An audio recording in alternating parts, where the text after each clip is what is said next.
we're back. Welcome to my preview and predictions for Matchday 6 of the Europa League, the second of our 3 European videos for you this week.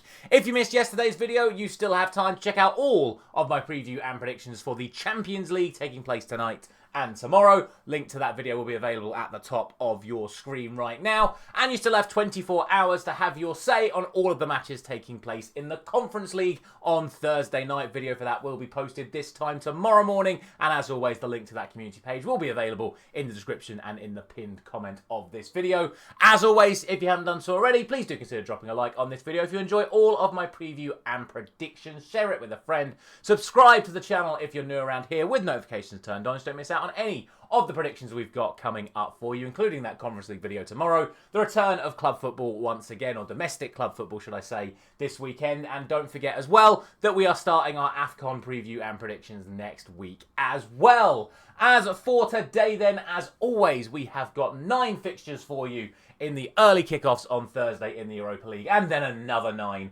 later kickoffs. So what we're going to do is we're going to go through all 9 early kickoffs, then tell you what you guys said on the community page for these 9 fixtures, and then do it all over again for the late kickoffs as well. So without any further ado, let's get straight into it, because our European adventure in the Europa League takes us to Zagreb for our opening match, as Dinamo are going to be hosting Real Betis. Now, for the home side, it was not a very good match day 5 for them. They lost 4-0 at Lille, whereas for the Spanish side, they were victorious 2-1 over Utrecht. That result sees them move up to 5th, and they are still unbeaten in their opening 5 matches in the Europa League so far this season.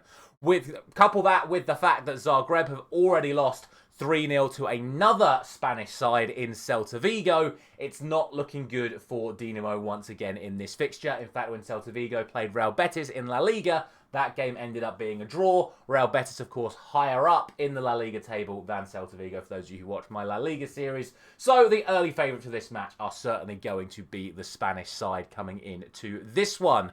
In terms of the team news regarding this fixture, Mikic is a doubt for Zagreb, and Lisicki is still out for them. Ricardo Rodriguez is going to be suspended for Real Betis, and Isco and Amrabat are out injured for the away side. So there could be some changes for that Real Betis lineup. They are struggling at left back with Firpo injured and Rodriguez suspended, and normally they do tend to rotate in this competition anyway, but they have such a strong depth squad at the moment, I still think it's going to be a Real Betis victory. What we would say though is that these two sides do have a very recent head-to-head record. These two sides met in the round of 32 in the UEFA Europa Conference League 2 seasons ago, and back then it was Zagreb who knocked Real Betis out, winning 2-1 on aggregate. So it's certainly not out of the question that the home side can get a result here, but recent form tells me that Real Betis are going to be the side that comes out on top here. I'm going for a 3-1 victory to Real Betis. Next up, it is the former leaders of the Europa League, that is FC Midtjylland. They are going to be taking on Genk in tomorrow's fixture. For Midtjylland, it was a 2-1 defeat away to Roma, so, you know, not exactly the worst result for them last time out, but a defeat still knocks them down a place in the table. And for Genk, it is back-to-back wins for them after beating Braga and then Basel on matchday 4s and 5 respectively. However, they have failed to back it up over the last couple of weeks domestically, as they ended up losing to both Anderlecht and Royal Antwerp back in Belgium over the last couple of weeks. For Midtjylland, their domestic unbeaten run has continued, as they ended up beating Nordsjælland twice in back-to-back games for a combined scoreline of 11 goals to 1. However, they did end up drawing 3-3 with Viborg this weekend. A draw that has potentially come with a massive cost, as their star striker and top scorer, Frankelino, had to go off early in that first half and is now a major doubt for this game coming into it. No other fresh concerns for the home side, and no fresh concerns at all for the Belgian team coming into this game. No head-to-head record to speak of between these two sides. In fact, there's not many head-to-heads throughout this entire video. We just got very lucky in that opening fixture that we got to talk about that. What I would say, though, is that I would expect this to be a very entertaining game. You think about Midtjylland's 3-2 win against Nottingham Forest, Genk's 4-3 win against Braga. We could be in for another really entertaining game here. And of course, Midtjylland literally drawing 3-3 this weekend as well. Hopefully we're going to see a high-scoring game. Ultimately, I think the Danish side should be considered the favourites for this match, but I could see it going either way. I'm going for a Midtjylland victory, though, and I'm going for a 3-2 home win. Speaking of Nottingham Forest, they are going to be travelling to the Netherlands for their game this week, and they are going to be facing Utrecht, who simply just can't get things going in the Europa League so far this season. It's 4 defeats out of 5 for Utrecht, losing to Betis on match day 5, and it's not been going great for them domestically either, as since then they have drawn both of their matches, drawing to Go Ahead Eagles and FC Twente. As for Nottingham Forest, it was a 3-0 win for them over Malmo on match day 5 in the Europa League, but poor performances against Brighton and Everton in their last couple of weeks in the Premier League does mean that they're not on the best of form either coming into this. The sort of honeymoon period for Sean Dyche seems to be sliding away, and they're sort of settling back down to not as bad as they were at the start of the season, but they're certainly closer to the relegation zone in the Premier League once again right now. In terms of the team news, Ryan Yates is the latest player to pick up an injury for Nottingham Forest, joining the likes of Murillo, Aina, Douglas Luiz, Chris Wood, and a couple more in the recovery room for Nottingham Forest right now. By no means, that doesn't mean that Nottingham Forest should not be considered the favourites for this match, even though there are actually no fresh concerns for the home side coming into this one either. However, I would still expect Nottingham Forest to get the victory here. Utrecht just simply are not on any good form right now. Also, Forest need to get the win if they want to avoid the playoffs, whereas Utrecht desperately needs something, otherwise they're not even going to make those playoff places. I can see this one being very close. It wouldn't surprise me if Utrecht come away with at least a point here, but I'm going for a Forest victory, and I'm going for a 2-1 win to the English side. Next up, we have the high-flying Hungarians in Ferencvaros, and they're going to be hosting Rangers, who are still absolutely stinking up the place in the Europa League so far this season. For Ferencvaros, it was a draw against Fenerbahce last time out, which means that they remain unbeaten in this Europa League so far this season. That's seen them all the way up to 6th place. For Rangers, they finally managed to get a point on match day 4, but that is the only point they've been able to secure so far in this competition. That game in a draw against Braga, and means that they have moved from bottom of the table up to 33rd. And since then, things haven't been much better from a Rangers perspective. They are still doing better under Danny Roll. They are actually 6 games unbeaten in all competitions over the last few weeks, but their victory over Kilmarnock was their first in 3 after back-to-back draws in Scotland, obviously after another draw in that Europa League game. So 3 draws in their last 4 matches, and then the victory over Kilmarnock for them. Whereas for Ferencvaros, they have continued to be fantastic domestically, winning all of their games since match day 5, including a 3-0 victory this weekend. So they certainly are the side with the more momentum and the position in the table coming into this game. In terms of the team news, once again, we have no fresh concerns for the home side, so the Hungarians are going to be well up and ready for this one.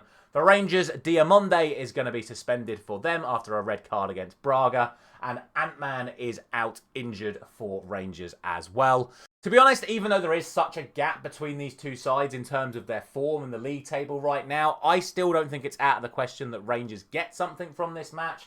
However, you cannot overlook that form and those table positions as things stand. If Rangers turn up, they're more than capable of beating Ferencvaros, but the way that the home side have played so far this season, you simply have to go for them to get the victory here. I'm going for a 2-1 victory to Ferencvaros.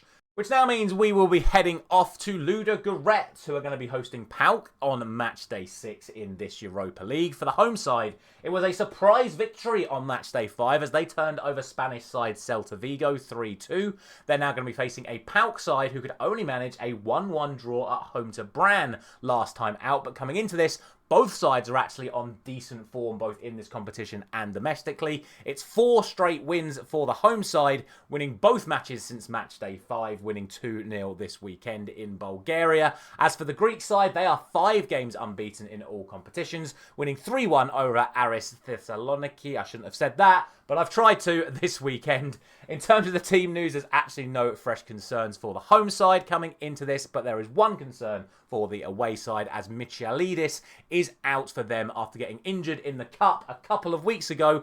Also against Aris, they've actually played them 2 games in a row in Greece, drawing with them in the Cup and then beating them in the league. On paper then, coming into this, I think it is very, very, very close between the two sides. I think this is one of those classic games where if PAOK were the side at home, I would definitely say they are the side that you would expect to come out on top. So I would probably put them as the ever so slight favourites for this match. But the form Ludogorets are in right now with those 4 wins in a row and how well they played at home against Celta Vigo on match day 5, I think it'd be very harsh to say that PAOK are going to go there and get the victory. So I'm going to go for a draw. As I said, I don't think there is a clear favourite, but I'm going to go for a 1-1 here. I think it's going to be a very close one. I don't see this being settled by more than 1 goal in either direction. Our next game, though, may be a little bit more clearer to call because we have a Nice side who are in absolutely no form whatsoever. They are rock bottom of the Europa League so far after losing all 5 matches in the Europa League so far this season. And they've backed that up by losing all of their last 7 games in all competitions. In Ligue 1, in the Cup, in the Europa League. It's just all going wrong for the French side at the moment. They're now facing a Braga side who, granted, haven't won either of their last 2 matches either in this competition, losing to Genk at home before then drawing against Rangers. However, they have won their last 4 games in a row back in Portugal and come into this game 5 games unbeaten in all competitions. So surely Braga do come into this as the favourites for this match, even if player for player you would still expect Nice to be the favourites for this match. In terms of that team news, there are still a couple of injury concerns for Nice, as both Dante and Bombito remain out for them. Meanwhile, for Braga, Zalazar is going to be suspended for this match. These two sides do actually have a recent head-to-head record. However, it was a friendly that was played 2 years ago. So, as always on this channel, we don't really regard friendlies as a guide as to how these games are going to go. However, it should be noted that Braga did end up winning that friendly. So, considering I am going to go for a Braga victory here, maybe there is something to be said about that. But I am obviously going to go for that Braga victory. You cannot overlook how bad Nice have been over the last month or so. Obviously, as I've already said, player for player, Nice should really win this match. But you just can't back them right now. They're absolutely all over the place. So I'm going for a 2-0 victory to the Portuguese side in that fixture. From France to Austria, as we now have Sturm Graz hosting Ferencvaros in this match. For the home side, it was a 2-1 defeat against Panathinaikos on match day 5, which leaves them on just 4 points from their opening 6 matches. Whereas for the Serbians, back-to-back home wins over Lille and FCSB has moved them up into the playoff spots as they stand on 7 points from their opening 5 matches. Since then, it has been 2 wins and a defeat each for these sides, with Sturm Graz winning 2-1 this weekend, but Zvezda actually losing their game 1-0 at home. So maybe it is the home side coming into this with a little bit more momentum, especially when you consider that that loss for Ferencvaros has cost them top spot at the top of the Superliga so far this season.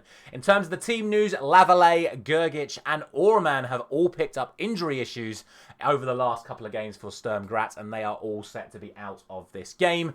For the away side, Uchenna is going to be out of this one. He is suspended. Honestly, I don't think there is a lot between these two sides. It's another one of those games where I think on paper, I think it's the actual away side that comes into this as the slightly stronger side, but certainly not enough for me to back them to go to Austria and get the victory here. I know neither of these sides tend to do a lot of draws. If you actually look at recent fixtures, neither of them had a draw for at least a month, but again, I think it's so tight between them that I think you're probably going to have one of those situations where one of the teams end up winning it by 1 goal either side. But as always in those situations, I am just going to go down the middle and go for a 1-1 draw. But we'll see. As I say, I think the away side are the slight favourites, but I don't think there's enough to give them the victory in my opinion. Nothing down the middle about how our next two sides got on match day 5, because Stuttgart were 4-0 winners over the go-ahead Eagles on match day 5, whereas Maccabi lost 6-0 to Lyon on match day 5. So it might be very easy for you guys to jump to the conclusion that Stuttgart are going to win this one fairly comfortably. However, just hold your horses for a moment, because this weekend, Stuttgart themselves were beaten 5-0 in the Bundesliga. Granted, that was by Bundesliga leaders Bayern Munich, but still, they also lost to Hamburg the week before that. So Stuttgart are actually not coming into this on the best of form. That being said, Maccabi have only got 1 point in the Europa League so far this season and have lost every single game since Matchday 5 as well. So it's not going very well for the Israeli side coming into this game. They lost 1-0 to Hapoel Be'er-Sheva this weekend. So maybe now you can start jumping to those conclusions that even though Stuttgart lost 5-0 to Bayern Munich, they are certainly the side on much better form domestically and in Europe so far this season. So realistically, it should be a German victory here. Still have to do the team news though, because we have a player suspended for either side coming into this match. Chabot is out for Stuttgart. Yehezkel, I think I've got that one right, is suspended for Maccabi Tel Aviv. There's also a major injury for Stuttgart as well, as El Kanous, one of their star players so far this season, is out injured. That, though, should not affect Stuttgart's ability to win this match. It really should be a comfortable victory for the German side, and I'm going for a 4-0 win to Stuttgart. Finally then, in terms of the early kickoffs, we have Young Boys taking on Lille, where the recent form once again is in favour of the away side coming into this match. 4 straight wins for the French team coming into this one, including that 4-0 win over Dinamo Zagreb that we spoke about at the start of the video. Since then, wins over Le Havre and Champions League side Marseille have moved them well up the Ligue 1 table over the past few weeks. As for the home side, it was defeat to Aston Villa on Matchday 5. They then drew 4-4 with Servette. Now, if any of you watched my European content last season, you'll know that every time we did a Servette game, it ended up finishing 0-0. So how they've managed a 4-4 with Young Boys, I really don't know, but for Young Boys, they then backed that up by losing 2-0 to Sion this weekend. So not going very well for the Swiss side at the moment. They're also going to be without Bosnian midfielder Gigovic. He is suspended for this match, and Colli is out injured. Ingemane is out for Lille. He played up front at the weekend against Marseille, but had to go off early, which means veteran Olivier Giroud is ready to step into his shoes and lead the line for Lille once again. As we know, Lille have had a couple of stinkers in this Europa League so far this season, so it's certainly not out of the question that they don't win this fixture. But I think in all realism, Lille should be the side coming out on top after the form that they've showed in the last few weeks versus the side that Young Boys have shown in Switzerland. I'm going for a 2-0 victory to Lille.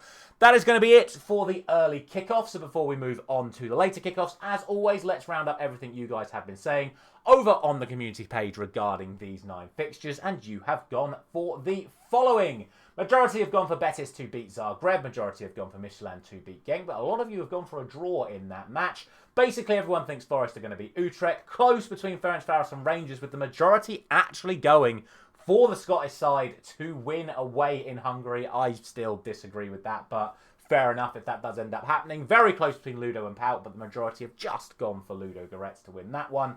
Majority have gone for Braga to beat Nice. Majority have gone for Sturm Graz to beat Zvezda, but again, very close there.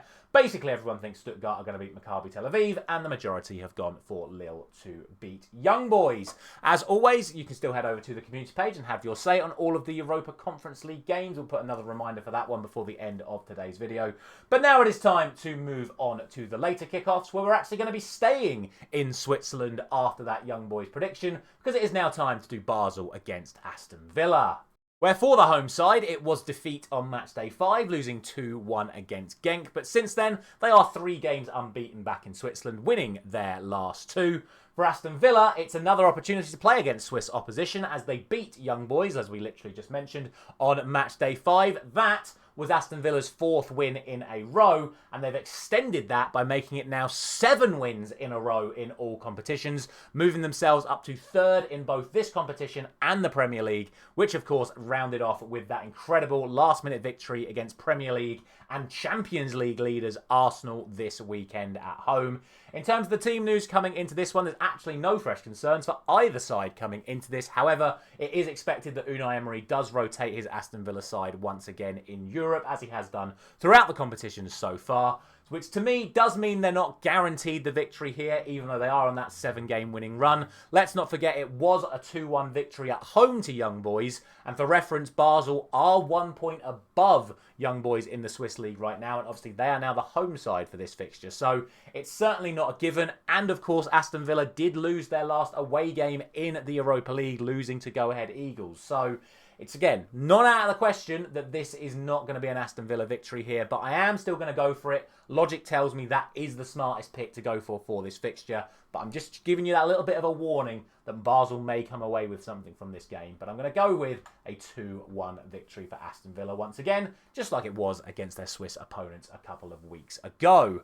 Now, we have a very fascinating fixture between Brann and Fenerbahce. The reason why this is fascinating is because in the first 5 match days, they've actually mirrored each other in terms of the results. Both sides have gone lose, win, win, draw, draw. Exactly the same. Granted, the scorelines haven't been the same, but the actual results have been identical for both of these sides throughout the tournament so far. It is Brann that go into this with a 3-goal advantage over their Turkish counterparts, which is why they are in 19th as things stand. As we just mentioned, they both drew on match day 5. For Brann, it was against PAOK. For Fenerbahce, it was at home to Ferencvaros. And since then, Brann rounded off their Norwegian campaign with a 3-1 victory. However, it wasn't enough for them to get back into the Europa League or the Champions League for next season. They're going to have to settle for a Conference League spot next season unless they can go through this entire competition and win it to get into the Champions League. The Fenerbahce, it's been more draws for them, all 1-1 draws in fact. They drew 1-1 with Ferencvaros, they then drew 1-1 with Galatasaray, and have now drawn 1-1 against Başakşehir. So, not going great for Fenerbahce at the moment, but they're also not losing games. In terms of the team news, no fresh concerns for the home side, who do have a whole host of injuries at the moment. But unfortunately for them, none of them players will be returning. It's just a good news for them that none of them are... No extra players got injured at the end of their domestic campaign. However, they also have not played since the 30th of November, so maybe they might not be at their absolute sharpest right now. For Fenerbahce, Jean Duran is suspended for this match, and Nelson Semedo picked up an injury after just 20 minutes against Başakşehir at the weekend, and he is out of this match. Again, I think if we were to pick a favourite in this fixture, it would be the away side, but... given their 3 straight draws and given their identical records so far in this competition, for me, I just think it would be a mistake not to go for another 1-1 draw here.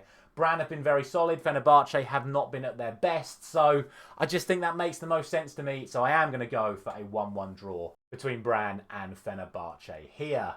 And speaking of 1-1 draws... Bologna drew 1-1 against Lazio this weekend and now travel to Celta Vigo, who at the start of the season had that run of 1-1 draws. It was 2 months ago, people. Let it go. Celta Vigo don't draw 1-1 anymore. Although, granted, they did draw 1-1 in the Copa del Rey a couple of weeks ago, ended up winning on penalties. But, crucially, they got an incredible victory this weekend in La Liga, winning 2-0 away to Real Madrid. An absolutely incredible result for Celta Vigo coming into this fixture. However, it should be noted, they did lose in the Europa League on match day 5, losing 3-2 to Ludogorets, and they then lost 1-0 at home to Espanyol in La Liga. It's actually the Real Madrid result that's sort of the standout anomaly over the last couple of weeks for the Spanish side coming into this. For Bologna, it was a 4-1 victory for them against Salzburg on match day 5, and since then they have lost their unbeaten streak in all competitions when they ended up losing to Cremonense in Serie A. However, as we just mentioned, they bounced back from that with the draw against Lazio this weekend. So really not a lot to split between these two sides as things stand. In terms of the team news, no concerns for Celta Vigo. However, for Bologna, Vitek is going to be out of this one, having not featured since the game against Salzburg. Realistically, I think this is a game that the Spanish side should be coming out on top in. It just depends how many changes are made to that starting lineup, because they have made changes in Europe already this season, obviously costing them against Ludogorets last time out. I think against stronger opposition, you may see a stronger Celta Vigo lineup for this game, and off the back of that victory over Real Madrid, I think I've got to go for them as the favourites for this match. Again, I think it's going to be close, but I'm going to go for a 2-1 win to Celta Vigo. Now to Celtic, where we have to laugh at Celtic, unfortunately. I do love laughing at the Scottish teams because Martin O'Neill, what a job he did after coming in. 8 games in charge of Celtic, 7 victories in that run, including a victory away to Feyenoord on match day 5 in this Europa League. Wilfred Nancy came in this weekend, his first game in charge. Boom! 2-1 home defeat to Hearts. Celtic playing rubbish are back again, and now they have to face a Roma side who come into this after beating the former league leaders Midtjylland, or I suppose then league leaders Midtjylland on match day 5. And off the back of that victory, they have of course just beaten the league leaders and were top of Serie A going into the run-up to match day 6. That run has not gone very well for them, though, because they ended up losing to Napoli and then losing to Cagliari this weekend, both by 1-0 scorelines, which has really stunted their momentum somewhat coming into this fixture. In terms of the team news, no fresh concerns for Celtic, although they do still have a few injury concerns throughout the squad. And maybe ruining the change of formation that they played this weekend. Nancy came in, changed it to a 3-4-3 against Hearts. We know how that result ended, so maybe it could be a switch back to the 4 at the back that did so well for Martin O'Neill over his mini run in charge. As for Roma, they are going to be without Wesley. He is a major doubt for them after missing the game at the weekend. Weirdly, Roma actually have a 100% record away from home in the Europa League so far this season. It's actually their home form that has been a real struggle for them. Celtic have just been inconsistent throughout, so for me, this is an Italian game to lose. Surely Roma are going to be the side that come out on top here, although Celtic have had big nights in Europe at home over the last few years. I'm going for a 1-0 win to Roma. Moving right near the bottom for our next game then, as we have FCSB hosting Feyenoord. Obviously, we have just spoken about Feyenoord losing to Celtic at home on Matchday 5, but the good news for them is that FCSB have actually done even worse than them so far in this competition. They lost to Zvezda on Matchday 5, meaning it's actually 4 straight defeats for the home side coming into this game in the Europa League. They also haven't scored in any of their 2 domestic matches since Matchday 5, losing 3-0 before drawing 0-0 against Dinamo Bucharest this weekend. The Feyenoord, they have bounced back from what has been a poor run in Europe with back-to-back victories in the Eredivisie over the last couple of weeks, including a 6-1 victory this weekend, but they seriously do need to address their poor run in Europe as they do if they do want to get into the playoffs or higher over the course of the next few weeks. That being said, yesterday when we did our Champions League video, we spoke about how poor Ajax have been doing in Europe and how they would want to be prioritising their game with Feyenoord this weekend if they want to push for the European places again next season. Similar situation for Feyenoord. They sit in 30th place here. They've got that game against Ajax this weekend. So is it smarter for them to sack off this game and prioritise getting back into Europe next season? Or do they look at their remaining fixtures and go, maybe we should prioritise these next few games and get the victories to get us into the knockout stages? Obviously, we shall see. In terms of that team news, there is no fresh concerns for the away side coming into this, but Alaru is suspended for FCSB. Realistically, this should be a game that the Dutch side comes out winning, but I just can't guarantee it with what I've seen from them in Europe so far this season. I am going to back them to get the victory, though, because of how poor FC have been. I'm going for a 3-1 victory to Feyenoord. Off to Portugal now, where we've got one of our more, on paper, easier games to call of the night. We have got Porto in 8th place, taking on Malmo in 34th. It was a 3-0 victory for Porto over Nice last time out. And after the 2 Champions League sides in Portugal, Benfica and Sporting Lisbon, drew this weekend, a victory for Porto over Tondela has moved them back to the top of the Portuguese league this weekend. For Malmo, they actually haven't played since Matchday 5, where they lost 3-0 to Nottingham Forest. So they're coming into this with a few weeks off. Is that going to affect their ability to compete at the top level? We shall see. In terms of the team news, there's actually no fresh concerns for either side. It's just your classic case of sharpness versus freshness. What's going to be more beneficial? In my opinion, the sharpness and just the overall quality of the Porto team means that it should be a very, very comfortable victory for the Portuguese side, in my opinion. Certainly with Malmo almost already eliminated from the competition, you would expect the side in the top 8 to come out on top. I'm going for a 3-0 victory to Porto. Pretty similar story in our next game as well, as we now have Freiburg taking on Salzburg. Freiburg unbeaten in the Europa League so far this season, drawing against Victoria Pilsen on Matchday 5, but it is still 11 points from their opening 5 matches, which has seen them get into 4th spot. For Salzburg, it's 1 win and 4 defeats so far, losing 4-1 against Bologna on Matchday 5. And when you consider that Freiburg have already drawn with Bologna so far this season, you have to fear for the Austrians travelling to Germany in this fixture. Since then, for Freiburg, they had a 4-0 victory over Mainz, but they did lose in a surprise defeat to Heidenheim this weekend in the Bundesliga. For the Salzburg team, that is their 4th straight away game in all competitions, drawing and then winning back in Austria in their 2 matches since Matchday 5. There is some big injury news in the backline for Freiburg, as Leinhart picked up a muscle injury, which could see him miss both this game and Matchday 7 as well. For Salzburg, Kjaergaard is out for them. Unsurprisingly, I've got the Germans as the favourites for this match. Salzburg are normally good for a goal, so I am going to give them one, but realistically, they're not going to go to Freiburg and get a result here, even though they really do need one to keep any playoff hopes alive. I'm going for a 3-1 victory to Freiburg. And for the third game in a row, it's a pretty similar story once again, because we now have the league leaders in Lyon taking on 27th place go-ahead Eagles. For Lyon, it was that 6-0 victory over Maccabi that we spoke about earlier.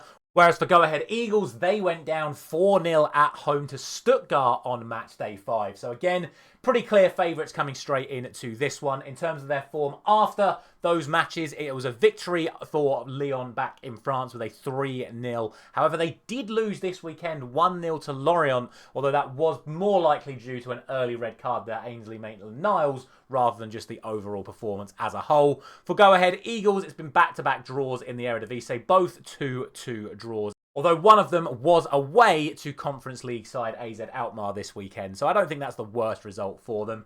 In terms of the team news, there's actually no fresh concerns for either side coming into this one. Lyon, realistically, again, should be winning this game. It's an opportunity to really nail down a top 8 spot with just 2 games to go. For the Eagles, they obviously do need to pick up points fast to keep their playoff chances alive. I do think that we could see something from the Eagles. They have had a couple of good results in this competition so far, most notably, of course, that victory over Aston Villa. But travelling to an informed Lyon side, you'd have to fancy the French side come out on top once again. I'm going for a 3-1 victory to Lyon. And then rounding off today's video, we have a very, very close game between Panathinaikos and Viktoria Pilsen.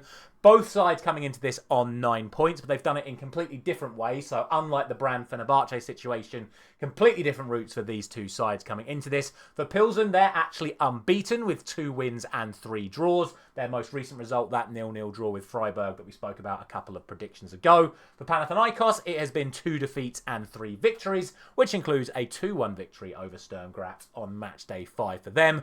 What could be the real key factor in this fixture is Viktoria Pilsen's defensive record so far in Europe this season. They've only conceded 2 goals in their 5 European matches so far, whereas Panathinaikos have conceded 7 in their 5 matches. So an opportunity for Pilsen to maybe capitalise on a vulnerable Panathinaikos defence, nick a goal and then try and hold out for the victory.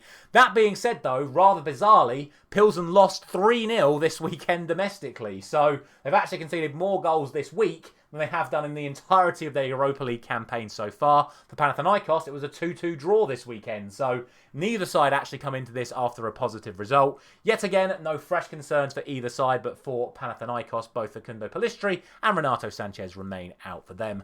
Overall form would probably lean in favour of the Greek side coming into this, but with how good Pilsen have been so far in this competition, especially that defensive record that I'm not going to stop talking about until it gets broken down, which it could very well be done in this game, I don't think Panathinaikos are going to quite have enough to get the result here. So I'm going to go for a 1-1 draw in the final match of this video. If I was to pick a favourite, I probably would just go for Panathinaikos, but we shall see. It's going to be another fascinating night of Europa League action and a lot of close games once again. Before I leave you, let's see what you guys have been saying regarding these 9 fixtures on the late kickoffs on Thursday night, and you have gone for the following. Majority, if not everyone, thinks that Aston Villa are going to beat Basel.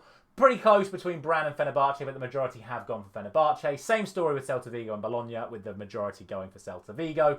And again for Celtic and Roma, with the majority going for Roma. Basically, everyone thinks Feyenoord are beating FCSB, with a 0% in the home column for that game, unfortunately. Basically, everyone thinks Porto are going to beat Malmo. Basically, everyone thinks Freiburg are going to beat Salzburg. Basically, everyone thinks Lyon are going to beat Go-Ahead Eagles. And the closest prediction for the late kickoffs is between Panathinaikos and Viktoria Pilsen, with the majority just going in favour of the Greek side, but 32% going for Viktoria Pilsen and 26% going for the draw. As always, a massive thank you very much for watching. I'll pop my final predictions back up on the screen for you one last time. Don't forget to check out my Champions League video. If you did miss it yesterday, the link will still be available at the top of your screen right now. And a final reminder that you can still head over to the community page to have your say on all 18 matches we're going to be covering in tomorrow's Europa Conference League video. As always, a massive thank you very much for watching. I'll see you again, same time tomorrow morning.